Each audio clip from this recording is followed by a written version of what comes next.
6:19 coming up towards 6:20 in Trinidad and Tobago. Well, almost 2 months of the year gone already, and many in the Trinidad business community say they have not seen much change economically, though restrictions have been relaxed. And again, it is something that you often hear from the general public, that business people complain all the time. They never tell you that, things are improving slowly and, we need to be grateful, that they're always complaining. They're always complaining. They don't like to let you know if things have really been good. And you get that feedback from the general public. As someone like myself involved with the business community, there's always that perception that all business people do is complain and then tack on a markup to ensure that they cover their profits and achieve their profit margins in that regard. But what's the situation in Tobago? Let's get the view of the president of the Tobago Business Chamber, Martin George, on these matters, including the Safe Zone initiative. And what does the Chamber think about the possibility of Carnival in October in the Sister Isle? Mr. George is with us this morning. Martin George, very good morning to you. Thanks for joining us. Yes, hi, good morning to you, Fazil, and good morning to your viewers on TV6, and good morning, Trinidad and Tobago. Well, the rain is coming down heavily in downtown Port of Spain this morning. So for those of you heading into the area or indeed in other parts of Trinidad and Tobago, you want to be mindful to ensure that you're prepared for the showers. But from a business perspective in Tobago, early part of the year, we see now that the beaches and the rivers can be opened 24/7, no limitation there. Other attempts with safe zones and so on, a bit of taste of Carnival for certain elements for the next few days. From a business point of view, how do you see the lay of the land in Tobago, Martin George? Well, I see it very optimistically, Fazil, because the fact of the beaches being fully reopened, we've already seen increases in arrivals in Tobago, mainly the domestic market, because of course, as you know, Tobago tourism really is comprised primarily of Trinidadians coming across, so the thing is we've already seen the increases, and that's excellent. The fact that the restaurants can now allow children under 12 to dine with their parents, that is also very good, because the point is, when you come across and you want to go out for dinner, you don't want to have to tell the kids, well, okay, look, you have to stay home, it's only those who are fully vaccinated that can go, that kind of thing. So I think these are two great things for the tourism economy in Tobago, and we look forward to, an increase in terms of the arrivals. What we would like to see for Zero is Caribbean Airlines increase the number of flights, and we would need to see them be a bit more proactive, because you see for Zero, the long lines, the delays, the waiting at the airport for hours and days, to get on a standby flight. These things ought to be things of the past. I see the chairman of Caribbean Airlines is off to Qatar, maybe looking at new emerging markets. But the point is, charity begins at home. So I think the domestic market needs to be taken care of and make sure that is running fully, smoothly, and efficiently first. And just on that point, Martin George, if you would allow me, I mean, you talk about the limited number of flights. Me and the madam were trying to get a little dash off to the weekend, for the weekend in Tobago over the coming, say, next 3 or 4 weekends, and they all booked up. So if it is there's such a demand, Martin, if there's such a demand, why are there still limited flights to and from Tobago? And that's why I'm making this appeal now, and I'm making it directly to Caribbean Airlines. They need to increase the number of flights, because it's unacceptable. You can't be off to Qatar thinking of, big grandiose ideas when you can't even solve your simple issue with your domestic transfers. That's what you need to focus on, because that is where the need is. Nobody has any great need to fly Caribbean Airlines to go to Qatar. So, I mean, let's be realistic. So that's why I'm making this direct call to Caribbean Airlines. They need to fix this situation and increase the number of flights here first. Can it be argued, Martin George, and we know, I mean, I am no expert in aviation, but it must be very costly to operate the air bridge, and we know it's heavily subsidized. It's $300 return to and from. Can it be argued that really, if Caribbean Airlines want to get back in the black and actually make a profit, that it really doesn't make sense to have a full schedule of flights on the air bridge? No, Fazil, what Caribbean Airlines needs to do is to stop its flights of fancy. Remember, they have done so many, I mean, absurd and, inane ventures with the taxpayers' money in the past, going to routes that were totally unsustainable. Remember, they were trying to fly to Brazil. They were trying to fly to, I think, Suriname, right? Look, even Curacao recently, it appears that they've stopped that route. So the point is, you need to focus on where is actually earning you revenue, where you have a demand, and at least satisfy that. So the point is, when you waste money on those things, then you can't come and blame the Tobago route and say, well, this is subsidized, so I'm not focused on that. That's where you have a demand, so focus on that. Because once you have that demand creeping up, then once you provide an efficient service, then you can talk about increasing the prices on the Tobago Air Bridge, and persons would not complain if they are getting an efficient, effective service. If when Mr. Fazir Mohammed wants to book a flight, they can say, yes, Mr. Fazir Mohammed, how many of you? 20, 30, 100, we have space, but the point is that's not the case, as you yourself have realized, and that's the problem. So I'm calling on Caribbean Airlines now to get this right, fix this. It's only two, not 100. That's just two. Just me and Adi much better half. But just on that point, when we get to the bottom of the hour, we'll take a break and continue our discussion. But on the point of the real revenue, obviously, will come from international arrivals and re-energizing the tourism product that is Tobago. And again, practical examples are the only thing that I could refer to. I was up the island just the other day for the ICC Under-19 Cricket World Cup, and I had to come back home via Tobago. And the people booking the flight say, Tobago? You can tell me what hotel, or these are international people who do travel and bookings and whatever. And they said, Tobago? You could recommend a hotel there for you to stay in the overnight and that kind of thing, because we don't know nothing about Tobago. So, I mean, Tobago doesn't exist on the international landscape, except for those family members and those who are homesick and those who have been coming to Tobago repeatedly for 30, 40 years. For the new market, Tobago doesn't exist. And you're quite right with that, Fazil. And that's why I have said repeatedly, even things like the opportunities with Sandals and other places, these are things that help to put you on an international perspective. But the point is, the attempts at marketing Tobago have been woefully abysmal in the past, in that there appears to be no clear idea, no clear definition, no clear focus as to what they're doing. It's been fits and starts, and it's been basically a collection of joyrides by politicians who and their friends and family members who go on these supposed trade shows and tourism shows, and they're all off in Walmart shopping and JCPenney and Sears and Macy's, if you understand me, instead of trying to make something productive of the visit or the trip. So we need to fully understand, and I have shared with the powers that be in Tobago a basic concept of what tourism is about, and it seems they still don't understand it. I have said, Fazil, and I mean you could analyze this, and I mean I know you would dissect it and give me your feedback, but I have said basically the idea of tourism is it's a way of pleasantly separating a visitor from his money in a way that he has such a fantastic time that he wants to come back and do it all over again. You must make the experience, that's what tourism is. It's an experience that is so enjoyable for the visitors that they will say, hey, listen, next year we're going to Tobago again, because from the start, from the time I reached in the airport to get my flight, it was such a smooth and pleasant experience. From the time I landed, the taxi drivers, the persons who greeted me, the persons who treated me at the restaurants, it must be an overall encompassing experience that weeks afterwards, you're supposed to be still basking in the glow of, wow, that was amazing. And we don't have that yet in Tobago. That's the reality. We don't have that at all. So that's why I am at least trying to start with Caribbean Airlines. Make it easier for our main market, which is Trinidad, to get to and from. People are not supposed to be waiting hours and hours in an airport for a flight. I mean, I had a really interesting experience recently, where some friends were going to New York and some friends were going to Tobago.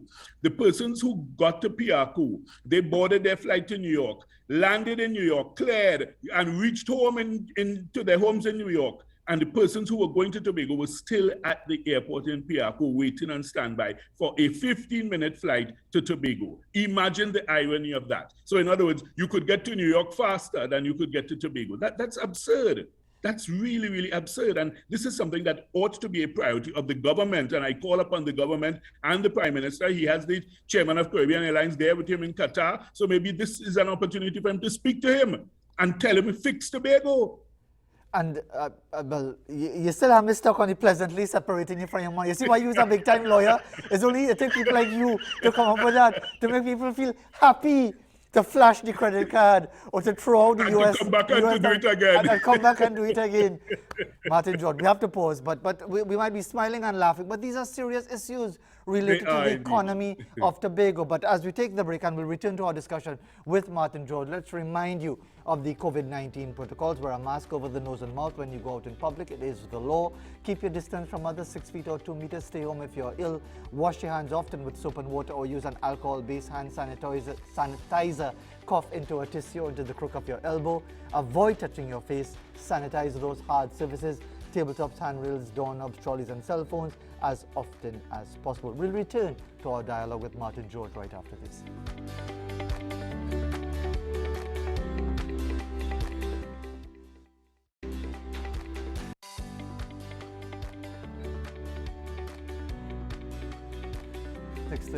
Coming up to 6:34 in Trinidad and Tobago, and yes, there's quite a bit of rain around. And let's return to our discussion for a few minutes with Martin George, President of the Tobago Business Chamber.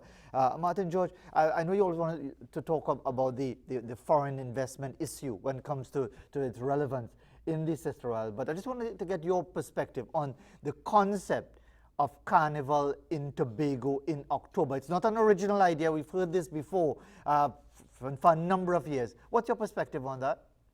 Well, Fizzy, I have always been in support of it, and incidentally, the current president of the chairman of the NCC, Mr. Winston Gypsy Peters, he is somebody who has always been in favor of this idea. So at least Gypsy and I agree on one thing for sure.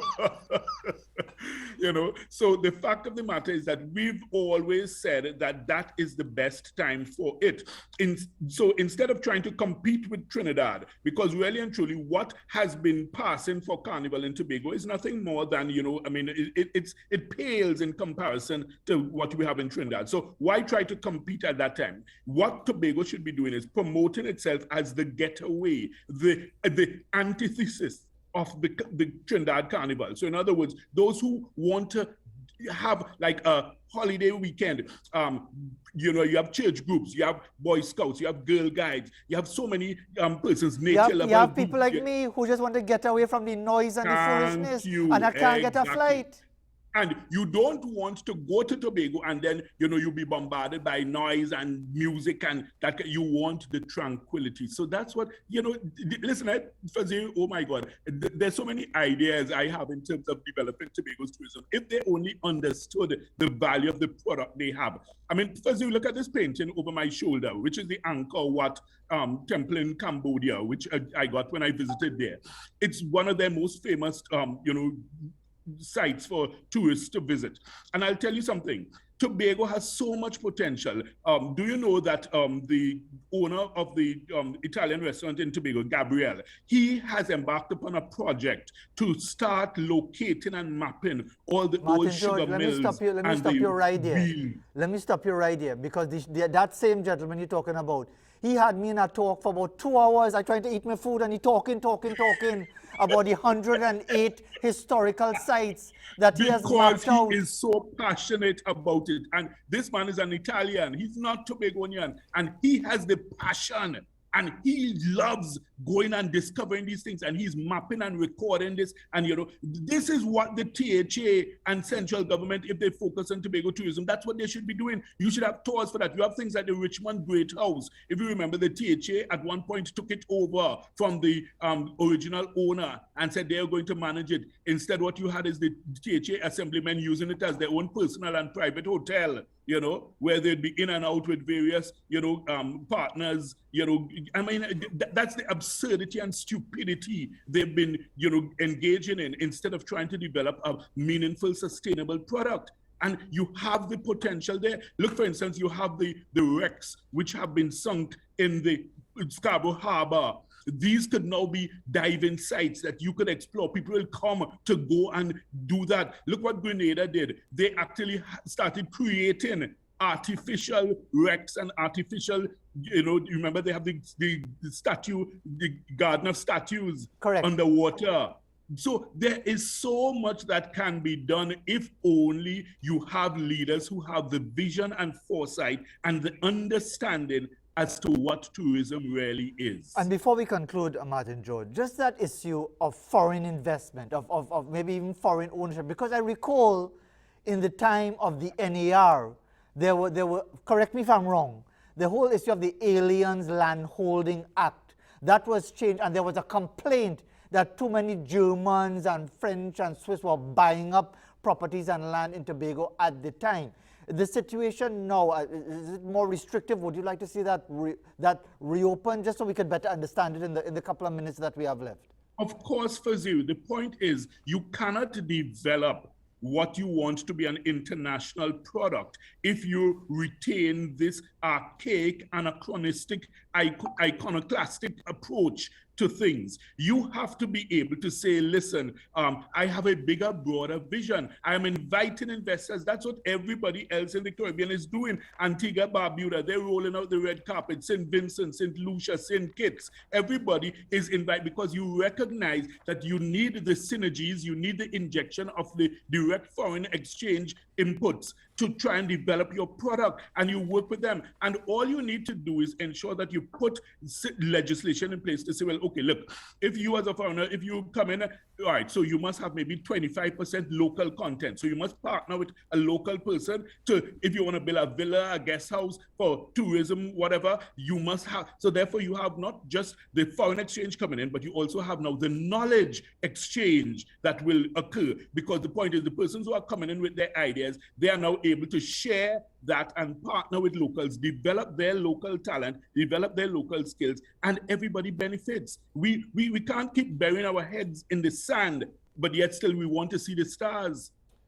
Interesting way that you put it. I'll give you an extra minute to ask the question. Why do we continue to do things this way, believing somehow that the whole world will suddenly realize that Tobago is this great jewel of the world? I mean, we don't see that desire to do anything different. Why?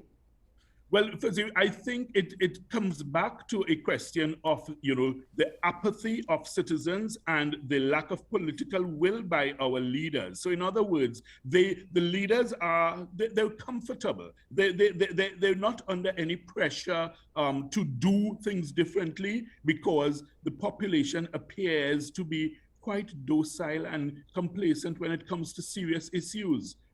I mean, we all, concerned about, frivolities and trivialities, but the serious issues concerning our country, we appear to not want to engage in meaningful, sensible discussion. That's why, I always appreciate the opportunity when we have these discussions, because I think this is part of our social service in terms of trying to elevate the level of discourse and discussion in Trinidad and Tobago, so that citizens will recognize, hey, listen, okay, yes, apart from all the bacchanal and the mobilang and, the stuff that we love, there are issues that we must really call upon our leaders and our politicians to address, and we must be firm, clear, and decisive in making those calls, because that's the only way we are going to get change occurring. And that's the reason why nothing has happened for you. That's the simple reason. Martin George, thank you very much as always for your perspective and your forthright views as well. And the next time you bounce up the restaurateur in Buko there,